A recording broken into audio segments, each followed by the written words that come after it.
Симеон Ковачев или Оменат, готови ли сте? Нека започваме, келеши. Ковачев 7 букви, той е грозен гърлеоза и на 6 букви 7-6 равно на 1, колкото е очото на или Оменати. Случаен нос. Ай стига бе, не вервате. Нека задълбочим малко навътре. Ковачев, името произлиза от човек, който кове нещо си там, още така наричан ковач, КОФЧ, 5 букви. Ковачев 7 букви, както казахме, но да повторя за бързо забравящите лапенца. Ковача кове скирка, а тя е една 7 плюс 1 е равно на 8.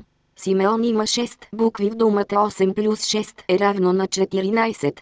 Или Оменати има 10 букви, 14 минус 10 е равно на 4 минус 1, окото, което разоблечихме, е равно на 3. Колкото са страните на триъгълника на или Оменати. Случаен нос. Не мисля. Още не сте убедени. Той носи зелена шапка, а знаете ли какво също е зелено? Точно така. Триъгълника на или Оменати. Симеон Ковачев, или Оменат, потвърдено.